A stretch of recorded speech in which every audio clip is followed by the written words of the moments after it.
I knew that people inherited stuff. From a real estate perspective, I didn't know that you could basically slice the pie and have different people have their own individual decision-making ability within that pie. I didn't realize that existed. I thought it was all or nothing. So getting into this space has helped open my eyes, obviously, and then some, into what the opportunities and options are. And so I find myself, talking to people about this, that they had no idea that this was even an option. So now I'm finding myself explaining, well, this is how it works, this is why. I don't know other states as well as I know Texas, but I know enough now in Texas to be able to explain it very clearly to people. But what's the biggest risk you've ever taken that actually paid off in this business? The biggest risk I've taken kind of in this realm, and I would say it was that juncture right there. I remember very vividly sitting in his office face to face having this conversation. We're gonna try this, we think we can do it. Because of my previous history of taking leaps of faith, I was like, every other time I've just jumped into something, I have found a way.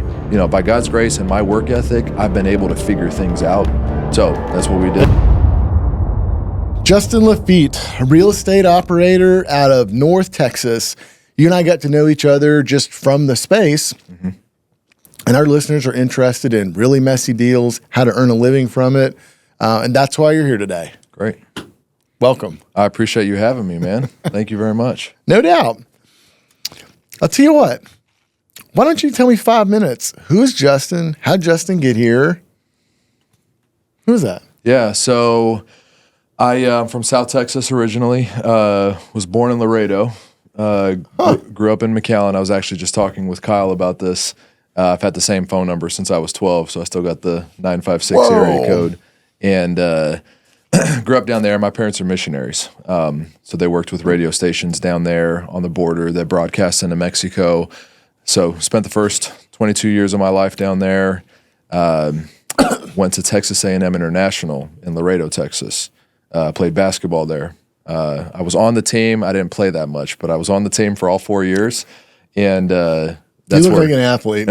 You're like tall, muscular, like this dude's a jock. I just try to, I call myself a business athlete. Yeah. I want to stay athletic and limber so I can play with the kids and everything. So anyways, I grew up down there. Thought that I was going to get into strength and conditioning as a career. Went and did an internship at University of Louisville up in Kentucky.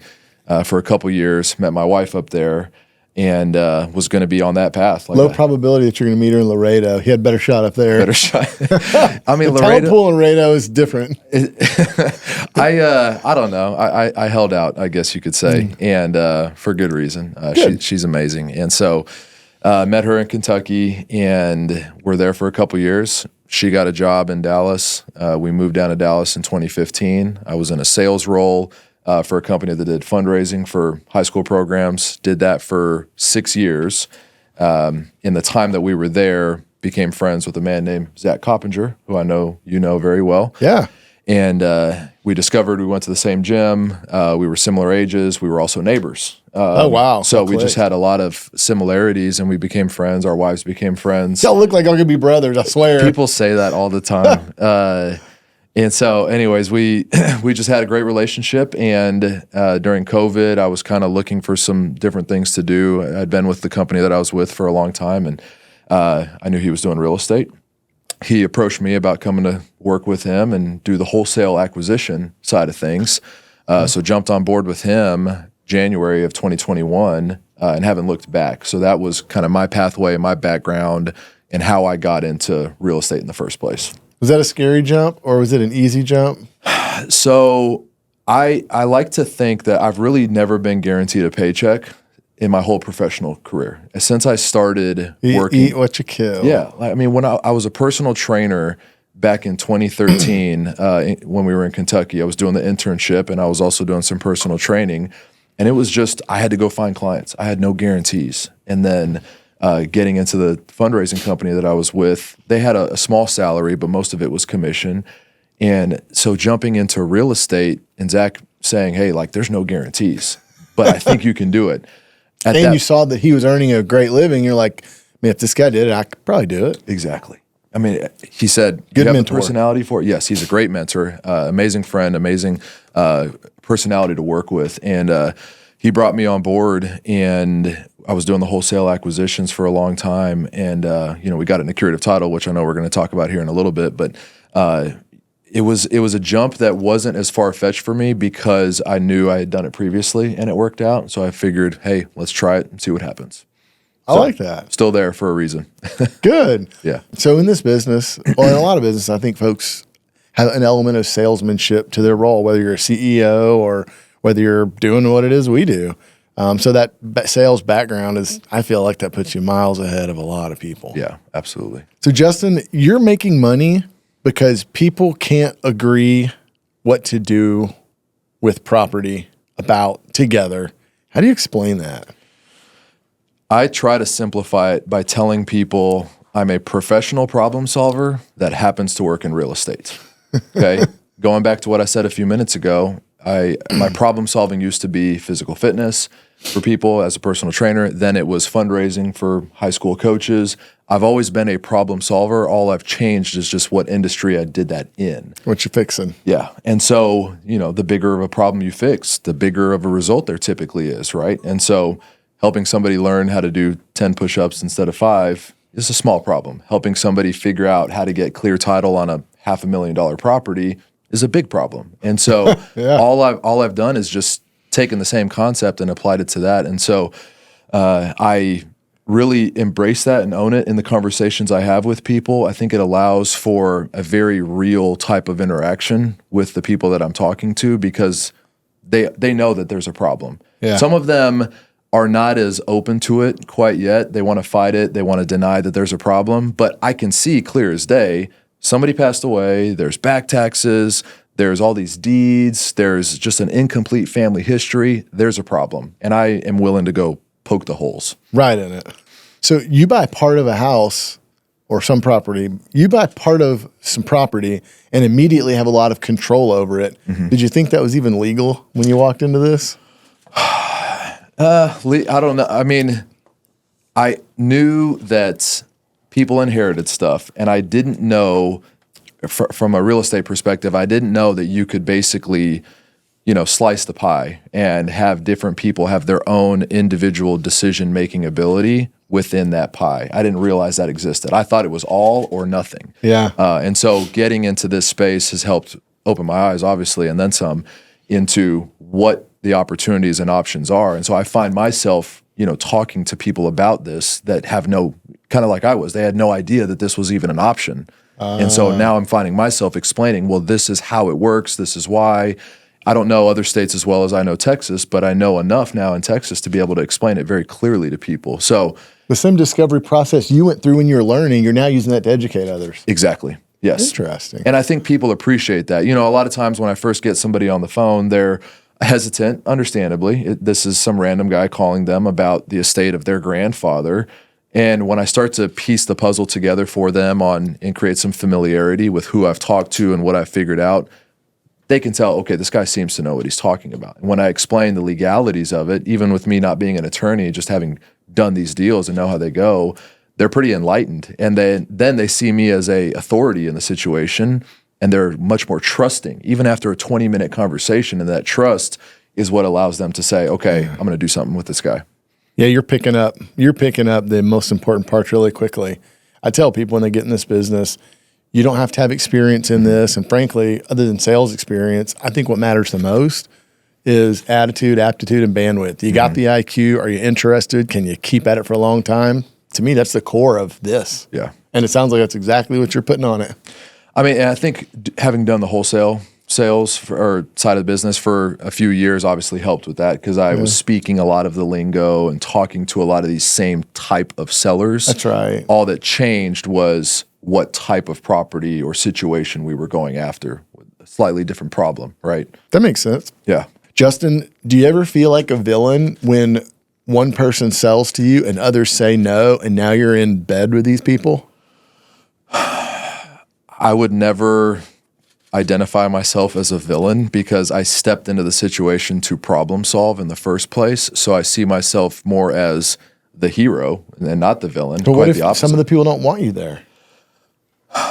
It's a fair argument, and it's definitely something that I've been met with. But when I step in and I say, hey, so-and-so decided to sell us their portion of ownership in the property because things couldn't get figured out. I don't know the family dilemma. I am a third party outside of the situation operator that is interested in coming in and figuring everything out. So I'm here now, and I don't want to sit across from you and be adversarial. I want to sit next to you and figure out, arm around the shoulder approach. How can we figure out a way to get on the same page here so we can figure out what's going on with this property before it goes to foreclosure and other bad things happen. I try my best to make sure they understand I am here to continue down the pathway to problem solving, even if they don't like it. I'm still going to be here to problem solve. I think that's a very wise way to approach it, I guess, in my opinion, because most of the folks who find themselves in this situation don't have experience with it. They've never done it before. They don't really know what they're up against, and it can be challenging. It can be expensive. And I feel like people react in a bad way because they just don't know. Yeah. And most of them, even if they've got the resources, aren't willing to just go get a lawyer and start dropping dollars hourly to work through this strange problem. So I found myself in situations like that. Early on, a lot of people would say, there's no place for you here. We don't need it. And we all know that that's untrue from our experience. And we've tried to help educate people. And I would say a large part of the time, by the time it's over with, they like it. They're okay with it. They're frankly glad that someone came in and did offer assistance. But in the beginning, there's just a lot of, fear and concern and worry. So I don't think it's accepted as easily right off the bat. No, I agree with that and have definitely seen that so far. But the reality, I guess I bring myself back to is the problem exists because something hasn't been done yet. And the likeliness of somebody that's already involved doing something to fix that is relatively low. Now, every now and then I do discover that somebody is actively working on the situation, or they're on a payment plan to catch up on taxes, and they're actively living in the home and fighting to not let it go to foreclosure. Great, power to them.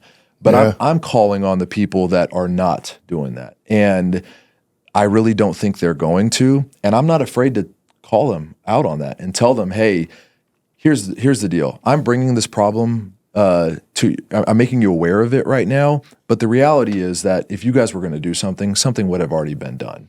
This has been happening for years. Yes. Let's be honest here. Exactly. And I think that level of being real with them, some people will get defensive and say, well, you're wrong. We're working on this. Right. Fine. But I try to bring myself to their level and really help paint the picture for why, even though I understand this is unorthodox, I use that word quite a bit actually. Why it feels unorthodox. Yes. Yeah. It feels unorthodox. This is the best way to resolve the current situation. This is what I do. And I try to really story tell a lot. So I'm not making it about them in this situation. I'll say, well, we had a very similar situation with this other family. They had the same amount of kids, same type of situation came up with inheriting the property, and now they're all owners, and we're trying to work through the situation. And in their mind, they're able to make their correlation between who they are, who that other family was, and how they can probably be the same thing. I like that. I try to do a very similar thing because analogies make it easier or for folks to accept it. When it's somebody else, but it's the same concept. If they accept the other one, they almost inherently accept theirs, like congruently, I guess you could say. Right. Well, Justin, you say you buy problems, but what's the biggest risk you've ever taken that actually paid off in this business? So just having a very kind of vulnerable moment here. About 8 months ago, sat down with Zach. We had been running the wholesale business for several years, and we were just, trying to scrap together 10 to 20K deals here and there. It was just becoming such a grind. It's getting hard. Yes, it's getting very difficult. And I know there's very few that are doing big wholesale deals. And it's just such a competitive industry now. And obviously we were well aware of you and what you were doing.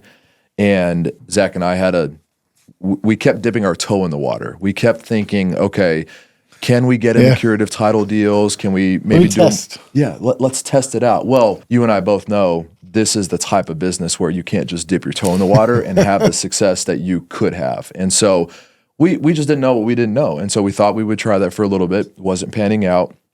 And he and I had a very cutthroat conversation about 8 months ago that was basically like, hey, let's try this curative title thing. Justin, you're going to step away from everything wholesale related and just do these deals. If it works, great. We think we're going to crush it. If it doesn't work, we may have to be talking about. I'm going to be set back 12 months financially. Exactly. Whew. No guarantees. So you asked me what's the biggest risk I've taken kind of in this realm, and I would say it was that juncture right there. I remember very vividly sitting in his office face to face having this conversation. We're going to try this. We think we can do it. And because of my previous history of taking leaps of faith, I was like, well, every other time I've just jumped into something, I have found a way. By God's grace and my work ethic, I've been able to figure things out. So that's what we did. Man, you're cut out to be self-employed. I love that. So many folks, even myself, was terrified about leaving this job, and I was already doing deals, and I still had this job, and they laid me off.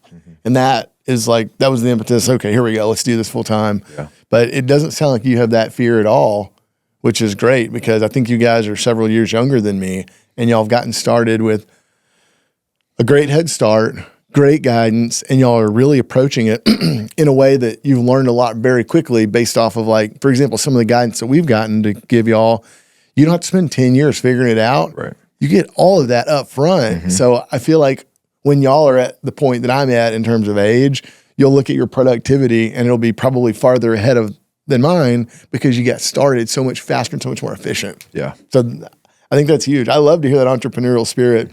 To me, that's exciting. I'm always encouraging people, go after it. What's interesting about it is we've been hiring recently. So I've been doing interviews, and I've found myself almost trying to convince interviewees that the leap of faith is worth it. Oh, wow. And because it comes so naturally to me, right? Yeah. So it's like second nature to just talk about things like, this is the leap of faith that was taken, and this is what has transpired. This is why it should also make sense to you. And I'm realizing that people aren't wired that way. There's a lot of people that idea, that jump is just not something that they're willing to do. And that's not the right person to work with us anyway. If I'm convincing somebody, something's wrong. Yeah, that's a really good correlation, actually. I like that. So that would be the biggest risk you took personally. Tell me about the biggest risk on a deal. Well, all of our deals so far have been pretty conservative as far as our entry price.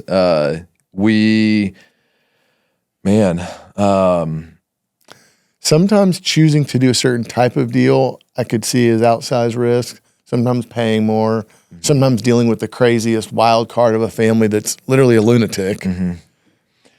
Yeah, we had a deal that we did, I guess it's about 2 years ago now. It was one of our dipping the toe in the water curative title deals. And it started as a regular wholesale lead that came in. And the guy that came to us originally, we found out he didn't even own anything in this home. But what he did help us with is realizing who did own the home. We ended up. How did he come to you? What did he say? He thought that he inherited the home from his deceased ex-wife. And so, and so we had to make him aware that he didn't actually inherit anything. He probably had just a life estate. Yes, yeah. And and he didn't live in the home or anything. And so we ended up buying out one of the owners for a conservative amount of money and paying When you off. say a conservative amount of money, like in terms of order of magnitude, how many dollars would that be? Like 500 or 5,000 or 50,000? I want to say we paid him $1,500, if I'm not mistaken. And his ownership in the home was probably no more than 10 or 15%. I don't even remember. We're still in this deal. Nothing has really happened in 2 years. Oh. It's gotten moved to the back burner. And when I say we, Zach paid off the mortgage balance on the home. Oh. Because at the time, we thought that was the right thing to have a leverage point. Now there's no pending foreclosure, so the counterparties are like, they're literally just sitting in the home. Meanwhile, someone moved into it. Well, there was already a guy in the home in the first place. And are they an owner? Yes. Oh. So, we just didn't know what we didn't know, right? So you ask the question, what was the riskiest deal we've done? I mean, we still think there's a light at the end of the tunnel, but what we didn't know on this deal is how far that light is on this particular deal. And so we're sitting here, and the reason why it's still sitting there is because we have since then put other things on our plate that are much more appetizing than that thing that has been scooted to the side of the plate. So that happens here in our office. Things get slow or less exciting or whatever the reason they slow down, and the next best deal is more fun. So you go work on that. Yeah. Probably about once a year, we go back and look at our balance sheet, and there's all this stuff. Like we look at debt inventory basically and ask ourselves, what do we do? Do we write it off? Do we write the thing down right now? Do we intentionally stop paying the taxes and let it go to the tax foreclosure? What is it? What is our next move? Yeah. Do we overpay somebody? Do we agree to joint venture and sell with? In that case, I don't know. What do you do? Get a mortgage on the place and stop paying it? Stop paying the taxes? Like let somebody else foreclose? Yeah. We haven't really talked about it. It's become like the unspoken deal that exists in our system that we need to get back to. When you have Zach on, you need to ask him about this deal and see what he's thinking. If it makes you feel any better, it happens to anybody. And those are some of the risks with this kind of real estate. Yeah. When you're buying flip houses or whatever, rent house, you got title insurance, and there's always some way to get out. Even if you're going to lose money, you can get the thing off your balance sheet. But because these aren't liquid and don't have title insurance usually or uninsurable, they can be a dead asset. They could sit. Yeah. And then you ask yourself, does that bother me or not? Well, I don't know. Is the juice worth the squeeze? Like, do I have $100,000 tied up in this thing, or do I have $1,500? Right. See, if you hadn't paid the mortgage off, you only have $1,500 in it. You could care less. You let this thing rot there. Right. Much different scenario. Yeah, but if you paid off a mortgage, you would like to see this thing move. Now, that property owner should owe you for a portion of that mortgage that was paid off. Right. But the question is, what are you going to do about it? Or are you going to do anything about it? It might be a bigger problem than it's worth. I don't know. Well, the other kicker on this deal is there's a minor involved. And a minor owner. A minor owner. Yes. And that minor owner's guardian spends half of his time in jail for DUIs. And so it has been really, really difficult to get all of the effort that has been spent on the deal, which is relatively small, has been spent trying to get attorney with him to get the guardianship stuff done, to be able to buy her portion.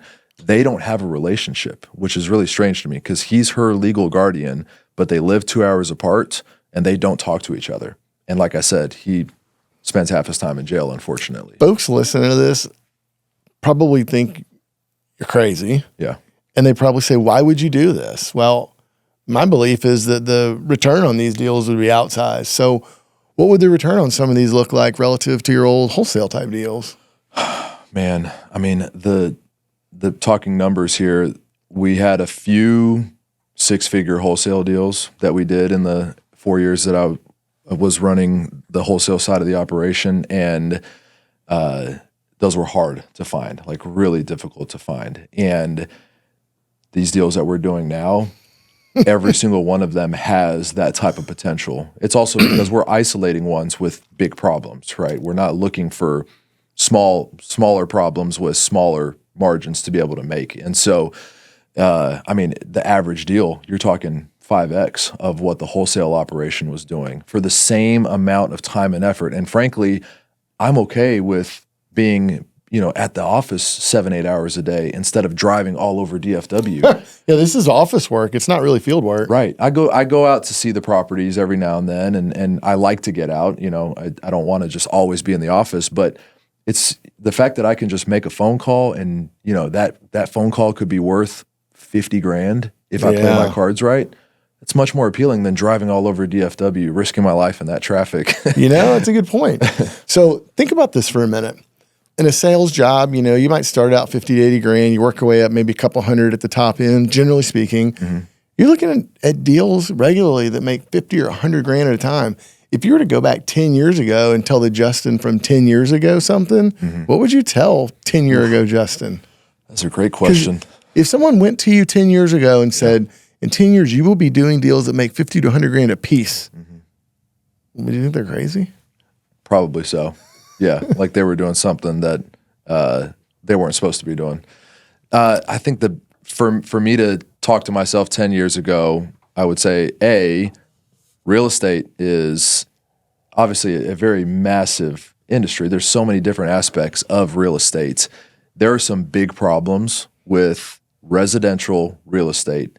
And up until about 2 years ago, I think I was under the impression that residential real estate really kind of topped off at 5-figure deals because commercial real estate is where it's at. That's where people are making big, big money, 6-figure deals. And I was under the impression that that's just the way that it was. Like residential real estate had its ceiling. And it's because I had limiting thoughts expressed to me by others, and that created my frame of reference for what was. And then this curative title thing came up, and I realized, well, this is not the case at all. There are some big margins here. And so I guess to specifically answer your question, what I wish I would have said to myself 10 years ago was start looking into somebody that's running a residential real estate investment operation, figure out what they are doing, what opportunities are there, and realize that these problems can be pretty big and they need somebody to come in and solve them. And there's a lot of people, adults, multiple generations that are just not taking responsibility for things that you can come in and fix in a week. That's your job, kiddo. Go do this. Yes. Yeah. It's interesting how that works. When I guess once I was in the oil field, that was my first job that really paid well, and I got a lot of satisfaction, all these things from it. I remember telling myself, why did I even go to college? Mm-hmm. I mean, I still now think college is a good answer, but that was a $150,000 a year job, and I never made more than $40,000 a year at my jobs back in the city, $45,000. This was huge. And I remember thinking, I should have done this earlier. How does no one know about this? Why is it such a big secret? And it's the same way. There are a million ways to make a ton of money, but it's incredible that you don't have to go to law school. You don't have to go to med school. You don't have to start, I don't know, a $100 million tech business. Right. Like, you don't have to be that brilliant. Yeah. Just show up, want to learn how to work with people, learn a little bit about the legal side, and go do it. It's, again, it goes back to the whole problem solving, right? Like doctors solve problems, lawyers solve problems, Elon Musk solves problems, salespeople solve problems. All you're changing is just what specific problems you're solving and how big they can be in whatever field you're in, and find a way to be really good at it. So when you're a kid, that seems so abstract because they say the more you solve, the more you make or whatever. And you're like, okay, well, what do I solve? I don't even know what to do. Where do I go? So I actually found myself having a conversation with a buddy yesterday who is up for a promotion at his job. And he was basically saying he didn't want to take the promotion because he's really enjoying what he's doing. And he's a high-performing sales rep. And as you probably know, a lot of the sales reps in companies can sometimes out-earn their superiors if they're a top performer. Oh, yeah, the big ones, Right. And so there's a quote, I don't remember, I want to say it's a guy named Jim Quick, if you've ever heard of his name. But the quote was, "You're not tired because you do too much. You're tired because you do too little of what makes you come alive." Oh. And it really resonated with me because I think about that specifically here. Like when I'm talking to people on the phone, I am alive. You're jazz. Yes. And, there's a very good chance that I am the best interaction that this person has with another human being today. That's interesting. And I'm not going to squander that opportunity in this moment. So I'm going to shoot my shot, and I'm going to shoot it as best as I can. They may not receive it, which is okay, but I'm still going to give my best foot forward because that's giving me the best chance of getting a deal done. And it's more specifically, it's giving me the best chance of solving the problem at hand here. And I think really owning that is what helps anybody excel in whatever their career is, specific to real estate and these problems that we're working through. This problem's not going away. Someone's going to have to solve it. Why not me? This seems like a sportsmanship approach. Mm-hmm. Like it's fun, it's competitive, it's exciting. Mm-hmm. And a lot of people would say, "What? You're in an office on the phone talking to people about messed up real estate." Mm-hmm. But I feel the same thing you do, so I identify with that. It is real. Yeah. And the whole story selling, I think, comes back into play. I like to really tell people this is the problem that we solved for somebody else that was in a very similar situation. This is what I would really get gratification out of being able to solve for you. Like it's very down to earth. I want to help you. This problem is going to continue to exist. A lot of times the people that I'm talking to, they've talked to wholesalers that have been, very abrasive and not really explained anything at all because they don't know what's going on. They just make an offer on a home and it doesn't help these people. And so really helping to paint a picture and explain to them how we're at A right now and we can get to B and this is what we're going to do to get there. And this is why you should trust me to do it has been a really fun type of journey to go on. Fun conversations to have with people. Smash. Yes. Okay, let's talk deals. Outside of the one where the people showed up and you paid a mortgage and you wish you wouldn't have, tell me your first one of these curative title deals? Where'd you find it? What did it look like? How much you make? So to give more context, we have, probably 20 to 25 of these that we've done. And the first... And by the way, that's great for not you and Zach together have started to figure this out and work at it, but without having any formal training, I don't really know very many people that have been able to do that. Very rare. So that's, to me, it's a huge deal. But I appreciate it. It's obviously your guidance has been a big part of that. And then Zach is just an amazing mastermind behind putting structures and systems in place to be able to go do these things. And obviously the financial backing too is a big part of this. But the first 10 to 15 just kind of fell into place from the wholesale side of the business. And so you're wholesaling leads. If you started to uncover problems, like most wholesalers will just walk away from them, you decided to not. You'd pull it over and say, hold on, let me give this one a shot. Right. That's exactly. It was intentional. That's exactly what happened. And where were those? How were you originating those kind of leads? So a lot of those just came from direct mail marketing. We were sending a letter to the house and people would call us and we would just take on the conversation from there. We would run it through title, find out that there was other people involved that we didn't know about. And that's where the curative title aspect of it came into play. But so you would have a person, so they would get the letter, they would call you. Mm-hmm. See, a lot of the ones that we've dealt with, it was really hard to get people to call us. I mean, as you know, now you're going after it, but these people get the letter in their hand, they want to sell to you, they think it's going to work, and they're like, oh shit, we got a surprise. Yeah. So were you uncovering the problem with these first few with them, or did they already know? Some of them knew, some of them did not. Some of them we had to make them aware. That's really hard hurdle. If they already know, it's easy. If they don't, they think you're a scammer. Right. Yeah, they don't want to believe it. We have to explain, here's what happened in property history. This is why you only own 50% or 25% where you thought that you owned 100%. And so, it blew up some deals sometimes, and we had a seller who was compliant that all of a sudden was not compliant anymore. They think you're trying to screw them. You only own half this thing. Right. What? And so then the conversation became, well, if those other 50% people probably didn't really know anything anyway, why don't we go talk to them? Because we're now dealing with a non-compliant heir or owner over here, and there's somebody else that owns 50% over here. Let's go to them first, make them a proposition, let them know the problems we've already discovered, and figure out a deal with them. And so we started taking that approach and became very apparent, there's something to this. And so then we were asking ourselves, how do we not just have our toe in the water, and how do we just dive in? And so that's when Zach and I had that conversation. And then December of 2024, literally not even 5 months ago, Justin started full-time doing curative title only, stepped away fully from wholesale. The month of December was spent prospecting, just figuring out how to find leads. Tell me about that process. What exactly did you do?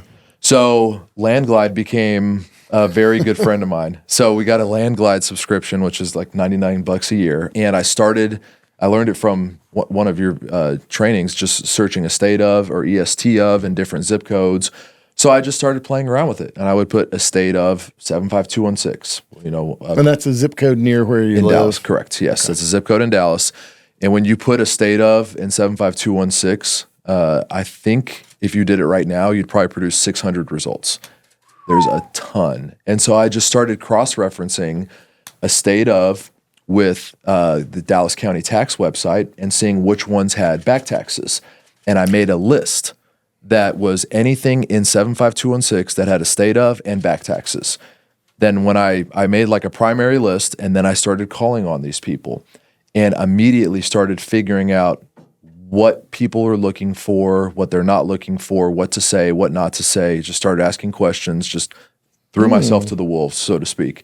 Because like I said, I had already jumped in at this point. So I had to figure it out. So I figured instead of sitting back and trying to analyze all this data, I'm just going to start calling people and see what they have to say. That's such a pragmatic approach. I harass people who spend weeks fucking with data. And I'm like, how many people have you called? Well, I'm still doing, like they're manipulating the data. I'm like, you're scared to get on the phone. Yeah. Get out of the data, get on the phone. Yeah. One guy's having a hard time picking a market. And I'm like, I really don't care. Pick a state that makes sense. Pick the largest MSA in there. Get the top 20 or pick 25 delinquent tax properties and start calling them. But what about this? What about that? Doesn't matter. Get them on the phone. Yep. So you're being very just pragmatic about it. I mean, keep in mind, I had done sales at this point. I've been in sales for 9-10 years. And You knew your money was not going to get there unless you got on the phone. Right. So, I knew that my best shot at getting a deal done was talking to somebody, not looking at data. Right. I knew my best shot at getting a deal done was talking to somebody. Yeah, I couldn't do it better. It takes two people to have a transaction, right? And so that's right. I needed to talk to somebody. I could analyze and study the data to death, but it didn't matter until I called somebody. And so I just started doing that. And I guess the month of December, we didn't have anybody that said, okay, where do I sign? We did have a lot of people kind of express like, hey, I'm open to this. What do you have to say? Well, right before Christmas, I mean, keep in mind, December, there's really only, 3.5 working weeks because of holidays. And so I had a great conversation with this lady from a lead I found in South Dallas. Turns out she was the niece of an owner of a property. Come to find out, that aunt of hers had just passed away like a few months prior. Oh, okay. So she's a fresh owner. Fresh owner. And found out she was one of 7 owners of her aunt's estate, which was actually 2 properties. Okay. So here's what happened. I started looking for leads in the certain zip code in South Dallas. That turned into a property that this aunt had inherited from her uncle and aunt. And then the niece that I'm talking to on the phone goes, well, what about her property out in another county? You're like, hold on a minute. So what other property? And so we start looking into that more. Basically, what ended up happening is the 7 owners of the Dallas property were the exact same 7 owners of the other property. Pennies from heaven. So we made a proposition to everybody. I made her a proposal right before Christmas break. But she was working through the holidays, said the soonest that she could meet with us was January 3rd. And so this whole time I'm like anxious during Christmas break because like this was going to be my first like my Curative title deal that I was going to go get done. And so that's exciting. She shows up January 3rd. We get her paperwork done. She helps us understand the family tree. We go through everything, end up going through her 3 other siblings and then her 3 cousins. I think it took about 2 weeks to aggregate everybody. Oh, that's a very good time frame. Affiliated. Yeah, the stars aligned on this one. Everybody got lined up within a very short amount of time. Both properties. We had full ownership by the end of that 2-week window. We got, affidavit of heirship and everything filed right away. And that's when it became very, very real for me very quickly. Yes. What do the numbers look like on that deal? You sure I can share that? Yeah. So the one in Dallas is going to be about a $200K net profit. Woo. And the other one is going to be about a $140 net profit. So you got $350,000 in profit from a deal that took a couple weeks to get done, and then you got to clean it up. What was next? Were they both buildings, like property homes? Yeah, so the one that was out in the other county, it was vacant, and so we just had to clear it out. The one in Dallas actually had a tenant in it, a non-performing tenant.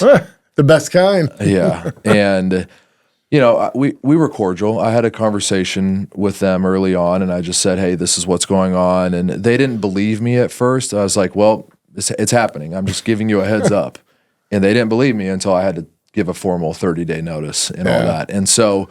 I don't know their story. It didn't really matter, but I told her, this is what's happening. And so thankfully they got out and we were able to get it cleaned up. And, I think something to take into account on these deals is when your buy-in is low enough, it doesn't make, I've had a lot of people say, well, then once you get ownership, are you flipping it? Well, no. Why would I do that? And they're like, well, that's what people do with investment properties, right? Oh, you mean remodeling? Yeah. Remodeling and then flipping. And I'm like, well, our basis is so low. Why would we spend another $50,000, which is above our current basis, just to make another maybe 20 to 30K on the back end? Doesn't that seem so foreign coming from the wholesaling and the flipping world? Very much so. Yeah. And so, explaining this to Justin 2 years ago, I would have been like, oh, what? That doesn't exist. And Now, knowing what I know, let somebody else go make their 20 to 30K after putting in 50. They don't know what our basis in the property is. And so that's fine. Let them do that all day. We'll just continue to recycle capital and put it into another one of these deals. I love that, dude. There are a couple things that come to mind. I remember a deal that I did I tried to do a long time ago, and I didn't get it done, and somebody else bought it, and it was a $150,000 house, and I heard someone bought it for 50 and resold it at 100. They tracked the dude down. This is way before I did this, and I was just shocked that he did that. That one stood out to me as like just this remarkable thing. And as you get through this, you start to learn that's it. And at the time, I was flipping houses, remodeling, and I recall going through this journey, and I spent a lot of time doing like postmortem type work, and I would ask myself, where did all my deals come from this quarter, this year? What were the best ones? What I like about them? Just really trying to figure out like, what the hell am I doing, and how do I get better and more efficient? And one of the things that stood out to me is I was analyzing the houses that I remodeled because I bought them all. I didn't start out doing this and just reselling them. Once I got that low entry point, then I would remodel probably the first dozen. And I remember looking at the first 100 or 50 grand of profit, and the dollar per hour was stupid. It was like, I don't know, $5,000 an hour or something remarkable. Yeah. But then, and that was all done within 60 days. And then I remember this 4-month remodeling and listing and contracting. And I remember doing $1 per hour. Mm-hmm. And I realized the first part, the dollar per hour, was astounding. And then that was just the purchase and the cleanup title and all that, the legal work. The last part of it, the dollar per hour went from this and it just plummeted. Yeah. And I remember thinking, I'm going to Home Depot, chasing contractors, picking out paint, driving across town to give this dude a door hinge. And I'm dealing with contractors who I don't necessarily love, you know? I remember thinking, what am I doing? And that was a big inflection point in my business. And no more construction. The front part's where all the money's made. Forget it. So what's really funny about that story and how fast we figured some things out with the Curative title business is in November, I committed to doing 2 flips myself. Committed to doing 2 flips myself that I'll be lucky to make 20 to 25 on. And you're like resentful at this point. So here's what's happened. In that time frame from when I committed to doing these flips to starting Curative title to getting since January 3rd, we have I use the word inked. We have inked 11 new deals since January 3rd. And those properties are not even on the market yet. And I'm resentful, like you said, to those because I'm going to get paid on Curative title deals at much bigger margins before those flips even monetize. And I just didn't know what I didn't know. In November, it seemed like the right decision. In February, it seemed like a terrible decision. But I had already made the commitment, and so we got to finish them, right? And so now I just want to get them off the books, and I just want to focus fully on Curative title. And I share that story also because I'm sure there's going to be somebody watching or listening to this that's thinking, well, how soon can I really start this and have something come from it? And it's eye-opening how quick it has been. And I like that you said your first deals materialized fairly quickly because it was proof of concept. It was big dollars. Put some money in your account so you're not on fumes. Right. I bet that was a huge thing. It really was. I mean, it made, I told you the conversation Zach and I had a few months prior about hey, we're going to have to figure something out, or Justin might have to do something else from a career standpoint. That's how vulnerable and how direct it had to get.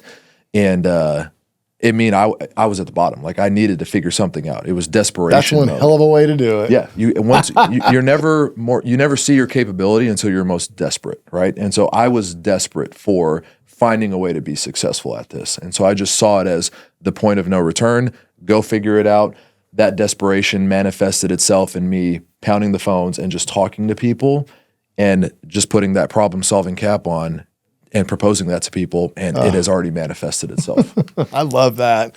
This is so exciting to watch other people have the more or less exact same experiences that I've had a little bit earlier in my career years back. It's remarkable. It's fun. Every time I talk to somebody and get to see this, it changed my life. Yeah. You hear people talk about my life was changed. Man, oil field worker making $100,000 a year to now paying more than that in taxes every quarter. It's just...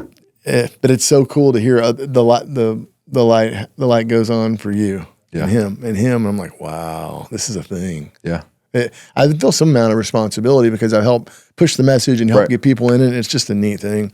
One of the things that stands out to me about you explaining your story, I've heard a saying lately, and I think it's just so applicable to this. No one knows what they're doing. Some of us do it anyway. There are folks that they can't figure it out. They can't connect the dots. They just don't know. And a lot of your storyline is, all right, let's take a run at it. And because you're bright enough, because you're willing to work hard enough, and because you're unafraid of what you don't know, those dots are just connecting like boom, boom, boom, quickly. They are, and it drives my wife nuts. Really? Why is that? So, I mean, she is amazing, and she keeps me grounded in so many ways. But I think my personality trait of just being willing to, what's the expression? Ready, Shiny objects. or the somewhat shiny objects syndrome, but also just ready, shoot, aim, right? Instead of ready, aim, shoot. Yeah. I think that's kind of my personality, which is a blessing and a curse, as I'm sure you know. And It can burn you some, but it also can take you on a ride. Right. And so, you look at people like Alex Hormozy. I really love his content. And one thing he always talks about is, entrepreneurs are going to have this constant cycle of figure it out, fail, figure it out. But it's this upward trajectory, right? Whereas some people that are a little bit more analytical are going to say, well, I need to know that it's going to work before I'm going to do it. Right. And because I'm okay with the idea of, I don't know that it's going to work, but I do know that there's people doing this and figuring it out. And I like how it could look if it does work. Yes. I believe that. So I'll take that. I'll take that risk, and I'll put myself in the right room and rub the shoulders that I need to go figure this out. It comes to me more naturally. And, it's when you have a family of 5, it can be a little bit gut wrenching sometimes because you got to ride the highs and lows, and I'm taking the family along for this ride. And so they're along for this ride, whether they've agreed to it or not. Yeah. Because dad's making this decision and mama's got to come along, and so do the kids. and she's been great. She's been very supportive, and she's going to be rewarded for that. There are times where my wife was like, she's never questioned anything I've ever done. She's always been like, I trust you. I think you're going to do it. Go. But there are times where she's just been like, oh my God, what are we doing? Yeah.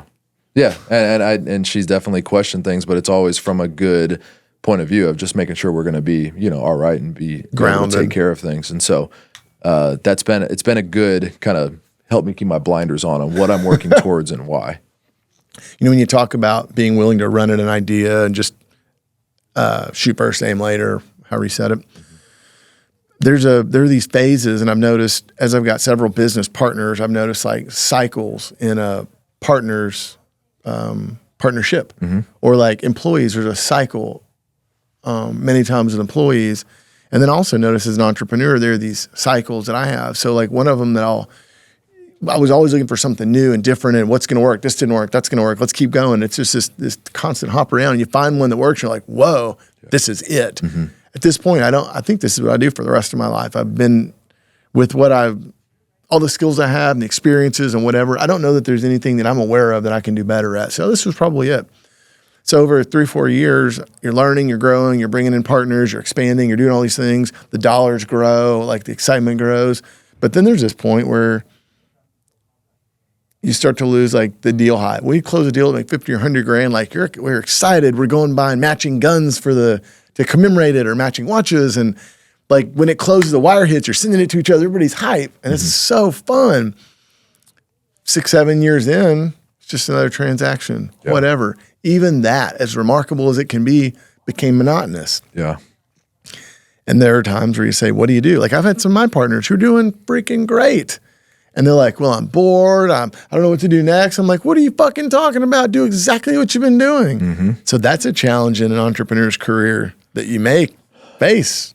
Yeah. And correct me if I'm wrong, but my assessment of you in that situation is that that's where your teaching has come into play. You get a lot of gratification out of teaching other people how to do this. And it probably helps you continue to bloom where you're planted, right? That's fair. As I got really good at it myself, I found I would hit those places, but also I was developing a team. So the neat thing is, as I got bored at times, I had developed people. So transactions were continuing to happen with less and less of my hand being on them. And that was neat. I noticed 4 years ago, maybe, I got to the point where I would get here, I'd exercise in our gym, I'd have breakfast, I'd chat with people. I haven't been very productive, and it's like noon now. And I'll go have a lunch with somebody, and I'm like, holy shit, like I'm running this company and it's working, and I'm not super involved with all these little things, my schedule. That's actually the happiest that I get. But then I get bored. And I'm like, all right, I got to do something else. And like I'm in a period right now where we started a land development division. We got 2,000 lots under development between here to Dallas. I mean, it's significant. I started doing coaching and education, and that's been a new rendition. But the good news is I built the stability behind me to keep all those things going. So I wasn't having to question or threaten this or abandon that. Right. So maybe that's something as you develop and into that, you do start to build a group that can help maintain it. Because I suspect at some point that personality that you've got will be like, what's next? What do I do? Yeah. I mean, it's so fresh right now. Yeah. So you don't even envision that, but I promise you, 100K a pop deals will become monotonous one day, and it sounds freaking crazy, but it's real. Yeah. Yeah. I mean, I was in a leadership role in the company that I was with before I got into real estate. And I think, you know, like you with coaching and teaching and the seminars you do, I get a lot of gratification out of inspiring other people to do things as well. You know, one of my favorite books is The Go-Giver. And if you haven't read it, it's just the concept, it's the opposite of the go-getter, right? It's the person that achieves a lot and is willing to continue to give their gifts to others. And so I get gratification out of giving to other people. Like I'm giving solutions to the sellers and owners we're working with.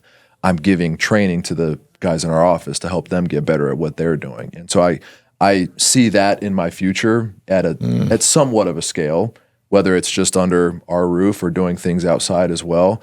I've learned so much in such a short amount of time, and I've really, really enjoyed it that I've already started to have quite a few people ask me, well, how do I get started doing this? What exactly do I need to do? And so I think that that's going to be a natural progression within the office and probably outside of the office as well. I could see that. There are a couple of things that come from that. The stability, because your model will change. Also, probably some revenue. Also, more business development comes from that. But it's this tricky balance of like allocating time. Where's the most valuable? How much of it do I have? And as that happens, it is fun though, getting involved with other people. If you can make a business case for it and get some personal satisfaction, it's a pretty fun thing, I think. Yeah. So in my limited scope of the future, I think that that's in the future. I just don't know what I don't know yet. That's fair. That's fair. You know, these phases are really new to me, but it's fun talking with guys that are on their way through these phases. And I don't know that I had anybody to tell me what that looked like as I was going through them, because I was just feeling my way in the dark, I guess you could say. But it's interesting. There's a couple other guys that I know well, and we have those conversations. And I think there's a lot of commonalities on those paths. So I don't know. I think those things will happen. Timing and, you know, color and context all be slightly different, but generally speaking, I bet it's headed that direction. Yeah. Your business thrives on two of the most uncomfortable facts of life: death and taxes. Do you ever feel like you're profiting from grief? Do you see yourself as the only one willing to deal with what everyone else avoids? How do you feel about it? Because it could feel nasty. Yeah, I think so. I find myself commonly telling people, even sellers, owners that I'm talking to on the phone, that the two guarantees in life are death and taxes. And that has such a new meaning for you now. Yes, it does. Kind of side note, I had a joking thought with Zach early on that we should call the business Death and Taxes Real Estate, which is very morbid. Yeah. It didn't pass. But you know, I find myself having that conversation with owners quite a bit. But it's very, because of the way I talk about it, it's very like real and accepted. I'm not having that conversation with somebody whose family member passed away a week ago. Like, this is somebody passed away years ago. Nobody has done anything. Family is so spread out. It just becomes the reality of the situation. And so I find myself having that conversation with people.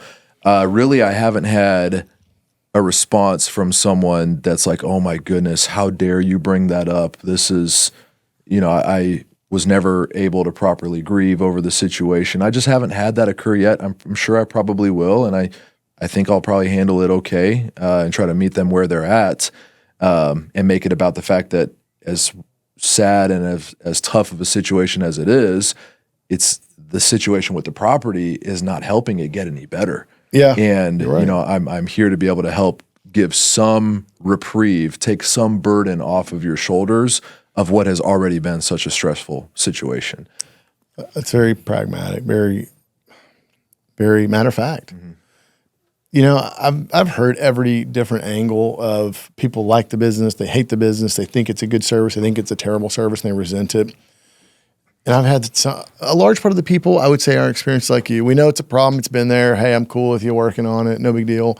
But I've also had like a woman in my office, her brother and her were the two heirs of a property they inherited together as owners.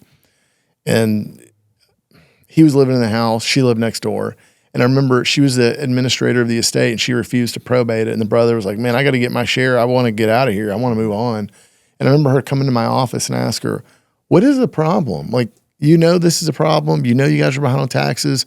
What is going on? Yeah. And dude, this lady lost it. She started crying saying, my brother sexually assaulted me for like the first 15 years of my life. Then my uncle, I mean, it was terrible. Yeah. She was crying like the whole thing. I mean, it was bad. This was an hour-long conversation. Yeah. And I didn't really want to be a part of that. I was already in there. I went through it. It was really uncomfortable. That was one of the few times it stands out to me that I got like the nasty part of that. Yeah. But most times it's much more matter of fact. I also find that folks generally know about the problem before I show up. Mm-hmm.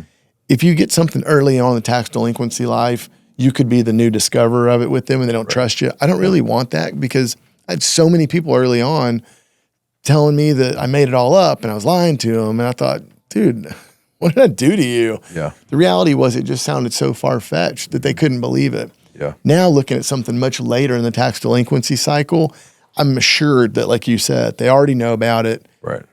It's much easier to just deal with it as a matter-of-fact way. So those are things that I didn't really understand would be like that until some time developing how to enter and why. But another thing that really stood out to me is the majority of these properties wind up going to the tax foreclosure or the mortgage foreclosure anyway. Right. And you get in and you fix a problem, you earn some money. A lot of folks, if they let this go to the sale, the large part of property, I haven't done the research, but I believe a large share of them don't get redeemed. Mm-hmm. So for those who don't know, when there's a redemption, that means a property is sold at a tax or mortgage foreclosure and it sells for more than the balance of the debt. So the remainder would be excess proceeds, be it mortgage or tax. That's property of the property owner. Mm-hmm. But most of them don't get it. Yeah. So in the tax code, the way it's written, if that's not claimed, it doesn't get escheated to the state. The tax jurisdiction keeps it. Mm. So they get to keep that money. So people don't get their overage. So I've heard people argue, sounds like you're taking property, you're aggressive. Say, dude, all this stuff most of the stuff's going to tax sale anyway. Right. And when you look at property, there's a study done not long ago that identified property in some of the large MSAs in Texas. And more or less what the result of that study said is over about 50% of the property at the tax foreclosure is property that was inherited. Wow. So it's telling a story. Yeah. You know where it's going. And if I can make a little money, clean it up, great. And truthfully, my goal isn't to net the most amount of money for folks. I've got to earn a living. Mm-hmm. And it sounds exciting to talk about a big profit like this, but there's big risk. It takes a lot to get these things done. You can't use debt. You got to use capital, your own equity. Yeah. So over time, I've started to feel much more conviction about defending this, especially against folks that see it a completely different way. Right. And you'll hear them on Instagram or the social media channels. Woo. Yeah. I'm sure there's always those people. They'll lay it out. Yeah. Yeah. Is there anybody in your life that looks at what you're doing and saying, whoa, I don't know about that? Not critically, like in a negative way. I think that there's probably a lot of my family and friends that don't really understand what I do. What about your parents as missionaries? Missionaries aren't known for making big dollars. No.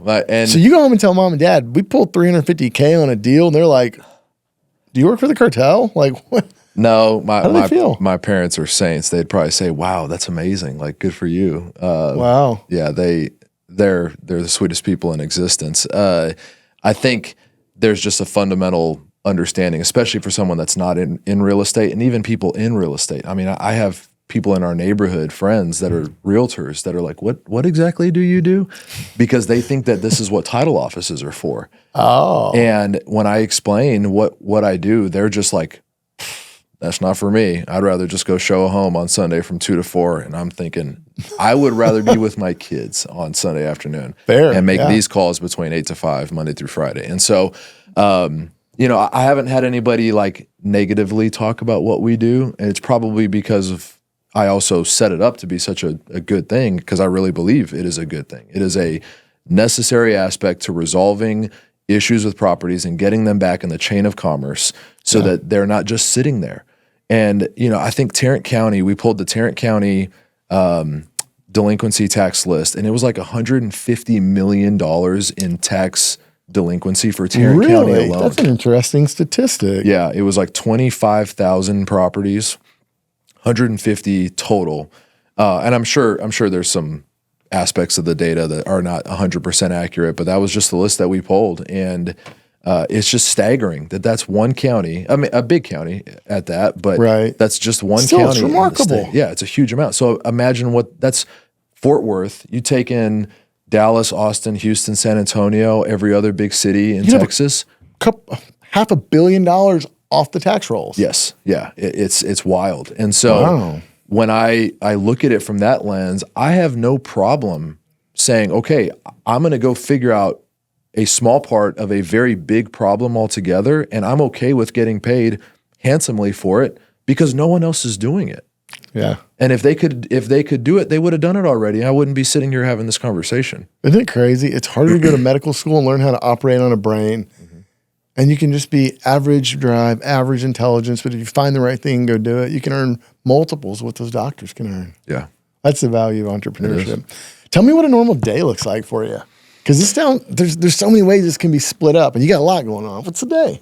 Like literally from start to finish? Yeah. I wake up at 4:15 every day, and I go to the gym. I'm a big believer. You can probably tell I'm like a personal development guy. Big believer in you can't take care of others until you take care of yourself first. And so I go to the gym, get home in time to receive the kids as they wake up for the day. They get up pretty early, like 6:30. And so get breakfast and lunch situated for them, get to hang out with the kids and my wife for a little while each morning, take the kids to school. Then I go to the office. So I'm at the office most days by 8 a.m. And I am at the office from basically 8 to 4 most days. And that time, 8 to 4, is spent working on new prospective properties. And so we call it acquisition, and then we have aggregation. So acquisition is where a lot of my time is spent trying to get new properties on board. And the other 25% approximately of my time is spent on aggregating ownership from the other people that were involved. That's a good idea. If you're not focused on your pipeline, this is something we dealt with early on. You find. Oh my God, I got all this inventory and no money. Go sell. Oh my God, all this money and no inventory. It was like So by you balancing that, it's probably really good for your pipeline. It is. And this is a conversation I was having with Kyle and crew a little bit ago, is the aggregation is not as fun as the acquisition, right? The hunt is a lot more fun than once you're standing over the animal, right? Yeah, the thrill of the chase, greater than the kill. Yeah, and so you want to spend more time doing that, but it's necessary to get the deals that you have on your side of the fence to closing. And so the divide has been the 75-25 rule so far. It's easier said than done because there's some days where something else occupies your time and vice versa. So that's been a lot of my time between 8 to 4, talking shop with Zach, kind of going over things. We have a full-time lead manager who's doing a great job on the research aspect of things before they're passed off to me. So you can be very efficient with your time. Yeah. So I have him. What's that lead manager's role look like? So what he's doing is we have a VA that is looking for exactly what I used to look for. She's going to Land Glide and she's finding properties that are EST of with back taxes, and then she's populating them into a Google sheet. Our lead manager will then take the data off of that list, he will go research each property and find what deed history is there, what are the property tax payment, or what's the property tax payment history, who's paying it. He'll look at who is living in the home, obituaries. He's populating all this info into Podio, our CRM. Yeah, nice. And he's putting it, I even have him trying to identify who he thinks an heir is, so that I can literally take that lead and look at, okay, 1, 2, 3 are the owner heirs of the estate. I'm going to call them first. And he's already helped me identify that. And so he's gotten really good at putting that data together to where he's basically throwing the lob so I can come in and Dunk can start making phone calls. Yeah. That's a good process. So the VA is remote work. Is the lead manager local? He is in office, yeah. So what kind of person is that? Is he a researcher type guy? Is he a big nerd, or is he a sales guy? What's his personality? He started with us, and he still does actually, the inbound calls that come in from the wholesale side of the business. He's the one answering the phone, taking down basic information, setting up the appointment for our acquisition manager. And so he's still wearing that hat, but as we started the curative title side of things, we have him now populating information because he gets a commission on any of those deals that monetize. Okay. So his incentive is to research and do good research so that he can get paid, because he helped me with setting me up for the deal in the first place. So that it was a natural, organic type of adaptation of what he was doing. When he first started the job, this was not part of the proposition. It became one, and he's enjoying it. So he's a little more technical, but still able to make a phone call. And like some people are super technical or like weird. He doesn't sound like he's that. He's not. He's good on the phone, but he's better at doing the research. So we want people to do what they're best at. You know, it's interesting. When I look at over the evolution of the roles in our operation, there are times where we said, these people need to be researchers. These people need to be phone callers. And we just analyze them all over time and ask ourselves, what is the right answer and mix? And I originally would research and make my own calls. And then my other partners, as they develop, they would do the exact same thing. And all of them do fairly well on the phone. But we went through a period where we were having folks only do research. And that wasn't bad, I would say. But we found that as long as you weren't just a mega, strange, researcher, technical, nerdy type person, as long as you were okay on the phone, this type of business didn't require extreme salesmanship and extreme likability and extreme personality. Yeah. So I've got guys, a lot of our guys now are kind of more in the middle. They're pretty good researchers, they're pretty good on the phone. But because this is much more a matter-of-fact discussion and a lot less of a salesmanship, a guy like you that has a lot better personality can do really well. But we've found guys with medium personalities, maybe like your guy, doing well with acquisition as well as the research. So where that's going is a lot of our roles are much more condensed into research and outreach kind of together these days.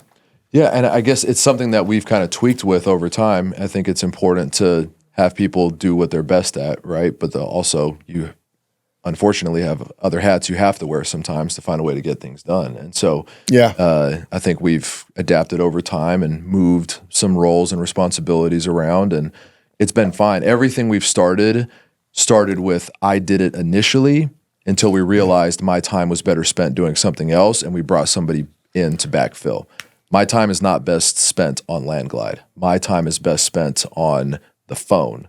And so if somebody else can do all that front end work and pass it off to me, then great. But we're still so young in this. We have a new guy starting with us in a few weeks that's going to be basically an acquisition assistant that's going to help me with some of the front end conversations, and he and I are going to kind of work deals together.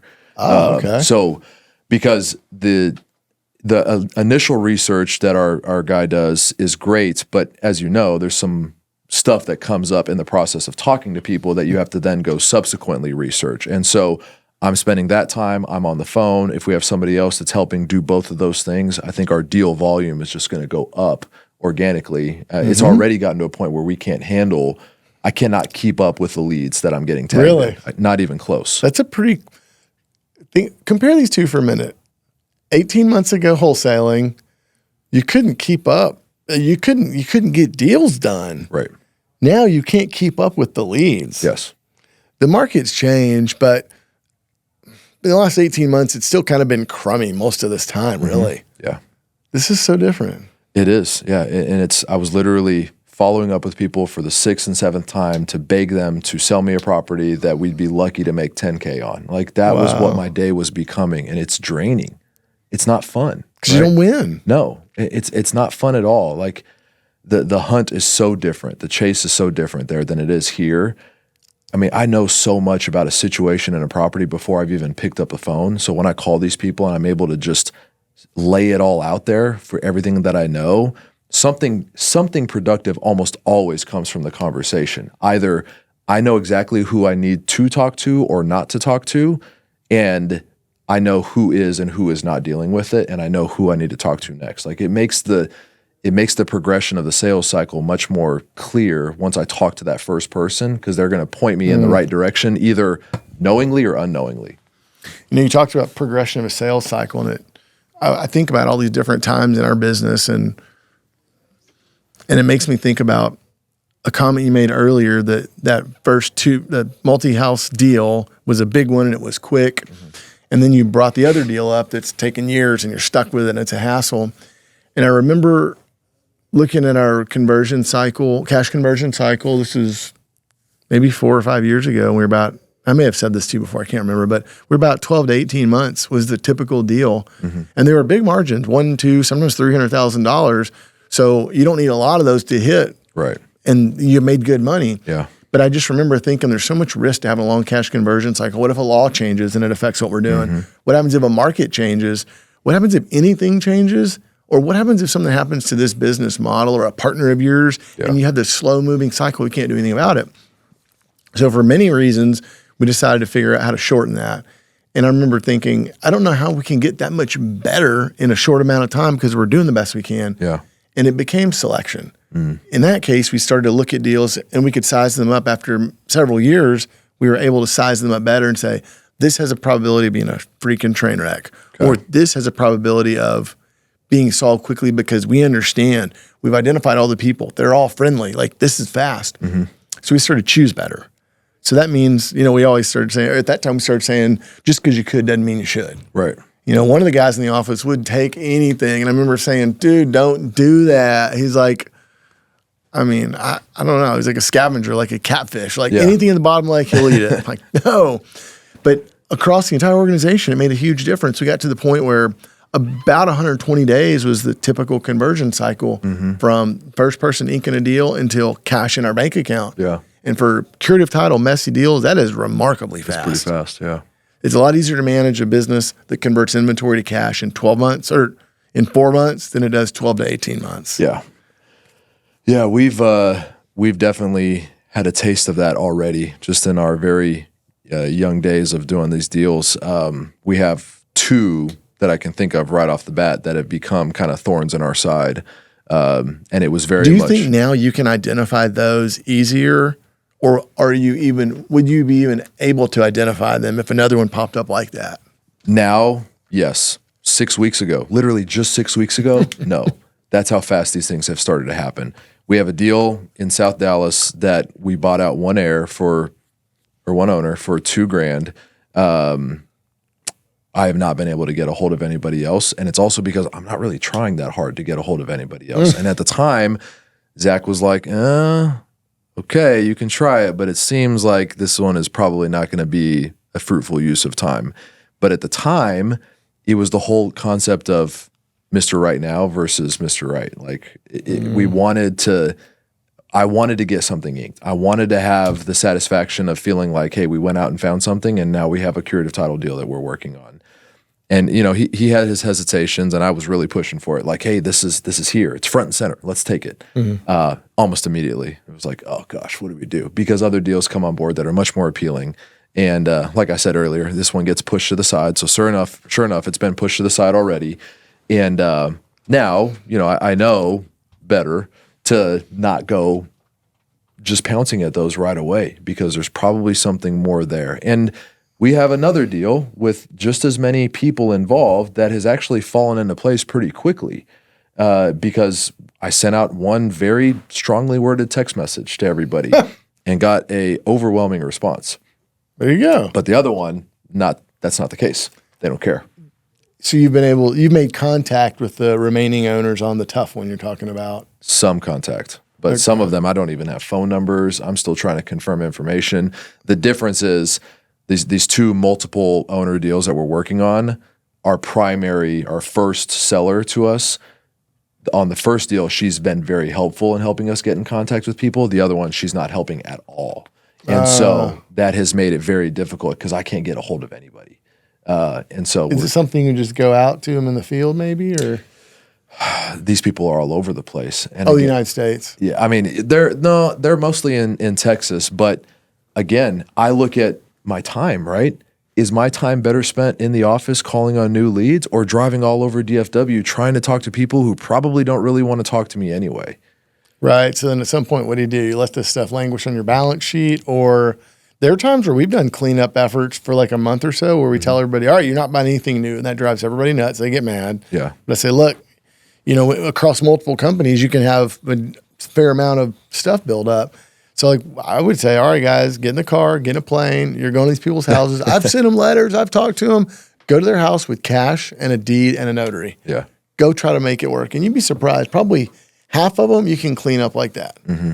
But that means you got to get in a plane, leave the kids for a couple of days, like do this stuff you don't want to do. Yeah. We've seen a couple of deals that we've done where that was a necessary aspect. We had to get out and go talk to people, and good things happened from it. And so I'm not going to ignore that fact. It's just it's not as appealing. It's not so easy of a decision. Are there outstanding taxes on that property? That one, yes, on both of them. Yeah, $50K on one, $30K on the other. I've had deals just like that, and I got sick of them, or the person was just such an asshole, or it was just they were making it so hard. I remember thinking, forget it. I'm just going to let it go to the sale. And I would send a letter over to the tax office and say, here's the identity of all of the current owners. Here's where they live. Here's their phone numbers. So this tax account will never be brought current. The sooner you foreclose, the sooner this thing gets back on the tax rolls. Yeah. And we've had several times where they move much faster because we supply the information that the ad litem attorney is going to need. We put it all right in front of them they don't have to do it, and it just gets closer to the sale. Okay. And in that case, we say, we'll go get our excess proceeds, and I'm just done fighting with this person. It's not worth it. Yeah. Bad optics, whatever it is. Right. Yeah, and we may have a couple where that ends up being the case just because it doesn't make sense, and because we're learning so much and drinking through the fire hose, there's things that 2 months ago seemed like it was the right idea, and now they don't. And it is what it is. It's a good problem to have, I guess. That's right. You're dealing with little things like this while you're earning good money. Yeah. And so we'll figure it out. We'll eventually, maybe the new acquisition guy that comes in, I can have him go work on this case. That'll be his test. One of the partners in the office, that's what he does a lot. When a new person comes in, he wants to stick them on those deals. Uh-huh. I struggle with that case or with that because when folks get in, I want them to have proof of concept quickly. Yeah. So my concession to him is, you know what? I'll let him work half the day on like training and new. Right. The other half he can work on cleanup batter work. Yeah. But otherwise, like I don't want them stuck on a deal that's a mess because they'll never get proof of concept and it's not as fun. Yeah. And we want them to have fun because they're going to buy in, right? Go do great. And so we haven't really talked about goals. Some people are big about goals. Some people aren't. Are you a goal guy? Very much so. For the last few years, I've been writing a letter to myself that's dated December 31st of the end of that year. So I have a letter that is in my office. And what's it say? Well, so it's called a vivid vision. I stole the idea from somebody that I heard on a podcast a few years ago. But the premise of it is it's a letter that's postmarked in hindsight. So it's basically saying this is what happened this year.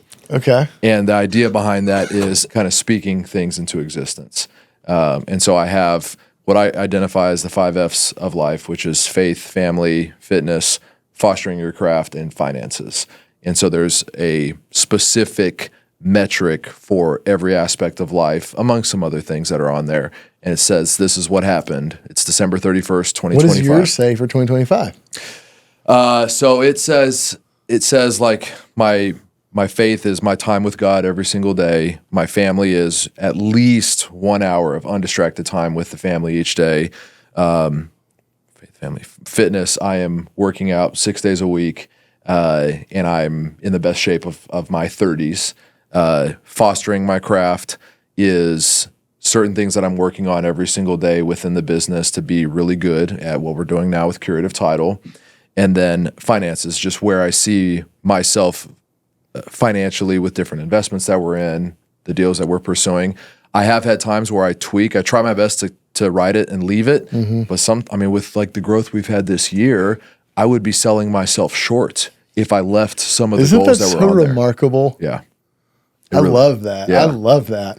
So are you setting a annual income goal? Are you setting a net worth gain? What's that? How do you do that? So I don't have net worth on there. I mean, I'm like everything is a blessing, right? And so it's hard because like I don't want to be too humble to where it like stifles me, right? But I also don't want to just be money focused only. So I try to balance everything. Like I want to be successful. To me, that's saying I've done X amount of deals at X profit margin. And so that's usually how I end up measuring it. Now, in the wholesale business, that was 50 deals a year at an average of, $30K plus per deal. Well, now for these deals, those numbers are going to look quite a bit different. I mean, I'll be amazed if we do 50 deals this year. That would be awesome. But the margins, as we know, are going to be above 30K. And so the numbers are going to change on the back end. So I'm focused more on process than just because I know if the process is followed, the results will take care of themselves. So that's kind of how I write out my goals. Yeah, don't touch that letter. Once it's written, you'll see how far you'll blow it out of the water every year. Yeah. I like that. That's a neat way to do it. I'm not a big goal guy either. Yeah. I just try to do everything the best I can every day and week and month. And I want to go as far as I can. I've struggled with goals. I don't even know how to set them. I suck at that. Well, the other thing with the letter, I put it in a place where other people can see it because, and the reason for that is— in your office or at home? Both. So like at home, it's by my side of the sink. In the office, it's just on the desk. But when it's by my side of the sink, my wife is going to see it. And I want her to know what I'm working towards and why. I want her to be able— You're communicating it to her. Yes. I want her to be able to align with what's important to me. And if there's something on there that she doesn't like, she'll let me know it. She hasn't said it yet. But she's asked me questions about, well, what does this specifically mean and why?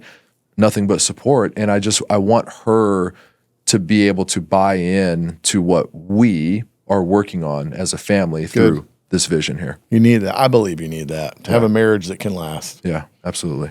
We bought this house. Speaking of goals, now I wanted to ask you, but now I'm thinking of my own selfish things, so I want to share as well as conversation. We bought this house in 2017 for $250,000, lived in it. Then we moved out, remodeled it, huge remodel. It was going to be our forever house. Had a problem with the school district, had to move, sold it. I wrote a check to myself that was $1 million, and down in the memo I put annual distribution. And then I dated, this was 3 years ago, taped it on the mirror right after we moved into the house, after we finished it all. And I remember thinking, all of our annual distributions generally were like a couple $100,000 a year. No matter how much we were earning, I'll live on that, and the rest of everything stays in this company. It's growing and growing, and it was a cool thing. Well, I had to take that mirror down because it got messed up. So I bought a new one, put it up. I folded that and put it in my drawer. Well, we ended up selling that house about a year after we remodeled it because we moved school districts. So I'm moving, unpacking at the new house, and God, this makes me want to cry now to think about this. I got that check. I was unpacking some stuff. I got that check out, and I was going to tape it back on the board, and I laughed. That was my first quarter distribution. And I thought this was a 10-year goal, man. I thought this was going to be a long time. So many things happened. The income had gone up. The need for the company to retain more cash had gone down because it was working well and it didn't really need a lot. Yeah. So there was excess. So it was okay for that to come out. Yeah. And I remember thinking, this is for a whole year. I'm going to get this in 10 years. That was a quarter. And that happened in 3 years. And the reason I thought about that was because you're setting this goal and you're overshooting it so far. That's such a neat thing. And when people set goals, sometimes you said, I want to be humble about it. I don't want to be crazy sounding. But is it crazy? Yeah. No, you're right. That's a powerful story. I appreciate you sharing it. You should be a little crazy about it. Yeah. I guess it should scare me, right? It should intimidate me. It should be, not in a bad way, in a good way. I should be able to look at it and think, Like, yeah, that sounds crazy, but I think there's someone's got to do it, right? So in the beginning, it is crazy. Yeah. And you don't know if you're going to have another year like this. It's a one-hit wonder. Can this be repeated? 2 or 3 years in, you say, oh, wow, this is it. Like, this is how it happens. I can depend on this now. You'll slowly increase, like, household expenses. Just all these things, like, happen in progress or in stages. Yeah. But after having these big changes, year-over-year changes for a couple of years, you start to say, like, yeah, this is, like, how it works with me now. Yeah. Whoa. Standard changes. Yeah. That's Isn't good. that exciting? Now go back 5 years ago and tell that to the Justin that was 5 years younger. Mm-hmm. How would that sound? How crazy would that sound? It would be quite a bit different. Yeah. I that perspective I think is very powerful because it also makes you think, well, if I was telling myself 5 years ago what I should be doing, what am I going to be telling myself 5 years from now? And where my limiting beliefs were that they shouldn't be, and continuing to move the bar further on what I'm capable of doing, what we are capable of doing. That's a powerful thought. I appreciate you challenging me on that. We're capable of so much more. A friend of mine, we're capable of so much more than we ever imagined. A friend of mine has a big business, way bigger than mine. Actually, not now. But I remember talking to him several years ago, and he was just challenging me on basic stuff. He said, you can do double what you're doing. And I remember thinking, that sounds impossible. How do you do it? He said, just double the head count. And I'm like, it's not that easy. Well, he challenged me in a lot of ways, and it actually really is. Yeah. So we are capable of so much more than we realize, but it's scary, man. Like, I didn't grow up with a bunch of money. My dad made a lot of mistakes. My mom did the best she could to come out of that. And we didn't get to live around that. Well, my kids now are growing up. My brother-in-law runs a big old fund in the East Coast. He's living in Connecticut. I mean, my kids get to see that. They get to see what we're doing. The vision that my kids have and what's normal to them is remarkably different than what mine is. I'm so excited to see what they may do. Right. Because they're looking at this as normal. And to me, this is not normal. Yeah. Yeah. That's very powerful. You have a favorite book? I do. So there's a few books. I mentioned The Go-Giver, which is a very, very good book. I reference that book quite a bit. The Go-Giver, Never Split the Difference. Oh, yeah. I like that. Is a really good book. I also really enjoyed a book called Tribe of Millionaires. And I don't know if that one is as mainstream as the other two, but it's just essentially, you put yourself in the right rooms and you have no choice but to excel. You're the result of the 5 people you spend the most time around, right? Yeah. I think about that stuff a lot. If I am the highest performer in the room that I'm in the wrong room. And I think a lot of people they want to be the highest performer, and so they put themselves in those positions, not realizing they're actually holding themselves back because they're the one being looked up to. So, if you can't learn something if you're teaching, right? And so I want to be learning constantly. I want to be in those spaces. And so that's selfish, but that's okay. Yeah. Yeah. But I mean, that's those concepts are why I gravitate to those types of books. So those would be the 3 that I think I would kind of say those are my favorite books. I like that. Yeah. Folks are listening out there, and they're probably one of a couple small categories. They're already doing this, and they're trying to get better. But many of them are interested and are approaching it and are somewhat new. What would you tell those people? What's your message to those people right now? Because you're fairly new, but you've proved concept like a mofo. What do you tell them? That your focus should be less about trying to figure out everything about a situation and more so about trying to problem solve and talking to the people that are a part of that problem. Because something good will come from talking to people. When I started with the wholesale side of the business, Zach's big thing was, hey, let's get Justin in 100 houses as fast as he can, talking to people.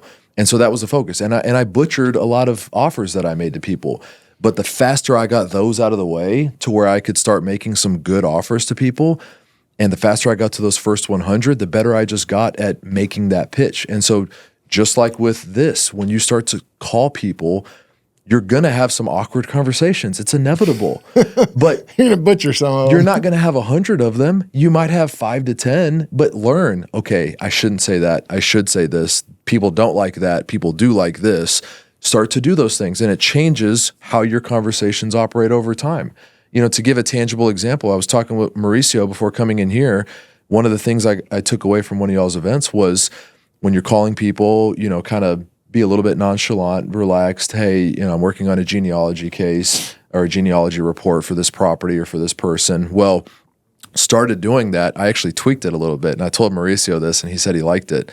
When I call people, I don't reference the property. I reference the estate of the person. And I don't say genealogy work. I say inheritance case. And the reason I say that is because most people know what the word inheritance implies. So when I say, hey, this is Justin, I was calling for Joe. I'm working on an inheritance case for the estate of that lands John so Smith. Different than a wholesaler's like cold call. Yes, very much so. Ooh, and I like so, that. People will usually respond with inheritance case. What do you mean? You got attention like Yes. that. Yeah. And there's no pitch a wholesaler can make that gets attention in an unguarded way that does. Not that quick. So it's worked pretty well, and I may tweak it over time, but it's working so far, so I'm going to keep using it. But it immediately gets people's attention.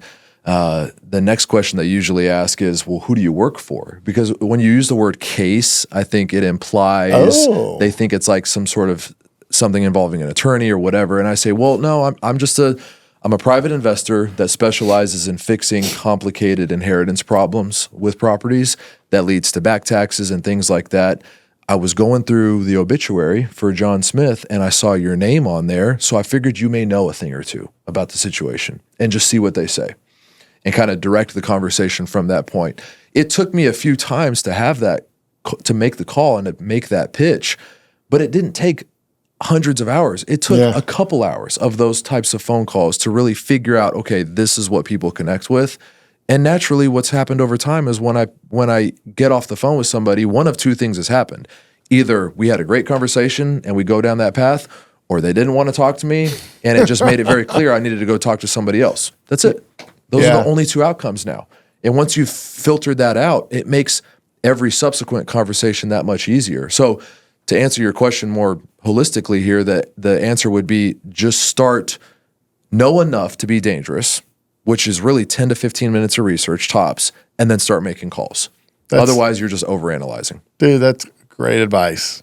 The analysis paralysis is real, and in this field of work, it's way worse. Yes. Thanks for sharing that. Of course. Thanks for your time today, Justin. This has been really fun. It has been very fun. I didn't know what to expect. This was great, very conversational.